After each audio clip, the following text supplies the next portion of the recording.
So, Chris, a lot of people are saying Xi Jinping is looking at the Ukraine, and if he sees weakness, which he obviously is seeing, he might think, okay, I can take Taiwan. What do you think are the chances of that? Well, when the events of November occurred that day and unfolded in the month of November, and I don't want to get your channel in trouble, so I won't describe it in any other fashion because of the fascist nature of this platform. When those events unfolded, I said right then, Taiwan is in moral jeopardy, mortal jeopardy. Yeah, they're not moral, mortal jeopardy. Taiwan is at risk. I'm not at all convinced that this president has the cojones and the wherewithal to provide the security umbrella that we've promised to the Taiwanese ever since James Earl Carter abandoned them and recognized Beijing as the legitimate government of China in 1979. My concern for Taiwan has been paramount. Since then, Taiwan has been under threat. The Chinese People's Liberation Army has flown and violated their airspace on now a near daily basis. They have moved maneuvers into the territorial waters, not the economic exclusion zone, the territorial waters within 12 miles of Taiwan's shoreline. They are being provocative, and they've also increased their ships and now have over 500 capital ships, approaching 600 in their Navy, while the U.S. is down to under 400. And that's globally, whereas China's are all concentrated in East Asia. Ours are around the globe for the most part.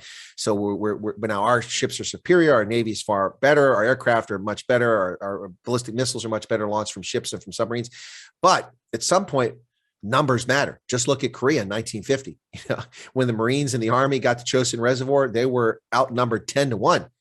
And it's a miracle that anybody survived when the Chinese hit them at the Chosin Reservoir. Numbers eventually matter. The Iranians were able to stop the Iraqis simply because they just sent, people through minefields on foot to blow mines up. They didn't even bother to use minesweepers. That's how many soldiers they sacrificed because they had sheer numbers in Iran versus the Iraqis.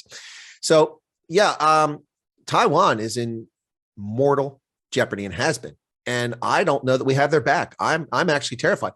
If China attacks or occupies Taiwan, the entire geopolitical situation in the world has changed. A lot of people are going around. I saw a Washington Post article. Well, what happened here in the Ukraine represents a change in history, a major change. Maybe not. I mean, it didn't happen in Georgia. It didn't happen in Nagorno-Karabakh, Azerbaijan, South Ossetia, all these conflicts, which I've followed for ages. Armenia, that didn't change the calculus. We all just continued on. And it could be the same thing with Ukraine. But Taiwan, that's a whole other ball of wax. And that's pretty frightening. I don't know that they're going to move, but they have been making enough strategic signals and doing operations to make me very nervous since Joe Biden became president. By the way, none of this was happening when Donald Trump was president. There were no overflights of Taiwanese airspace by bombers, a whole flight of bombers, not jet fighters. Oh, we flew in your airspace. Mistake. Sorry, we'll go. No, bomber aircraft flying from China directly towards Taiwan, invading their airspace. That is nothing but a direct threat. And what does Joe Biden do? Not a whole lot. Where's the Seventh Fleet? What's their role in this? It's a very frightening prospect. And for all his bombastic and his crass and his bullying and his impolite, impolitic comments, Donald Trump seemed to have gotten global security better than any of these idiots that are running our country now or under Obama. The world fell apart under Obama. One conflict after another. The guy started more wars than George Bush, but got a peace prize. Give me a break. Anyway, there you go. Does the United States have an agreement with Taiwan that they have to come to their aid in the event of a Chinese invasion?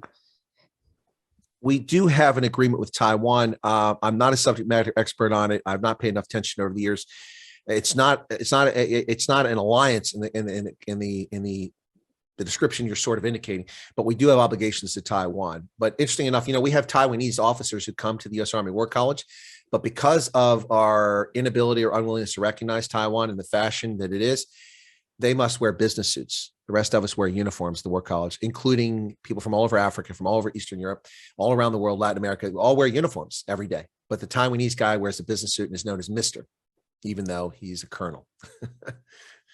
Yeah, that's a straight. Why doesn't the United States just recognize Taiwan, seeing as their relationship with China is so bad at the moment anyway?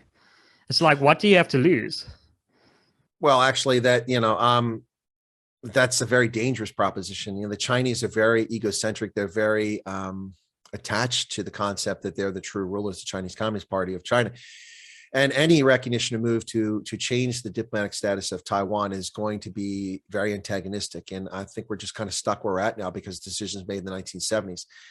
But that doesn't mean we can't increase our obligations as far as mutual defense to Taiwan.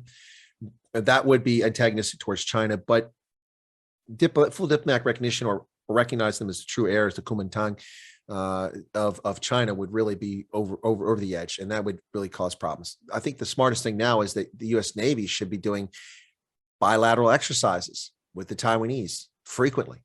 We should be doing joint patrols of the South China Seas with the Taiwanese to send a clear political message.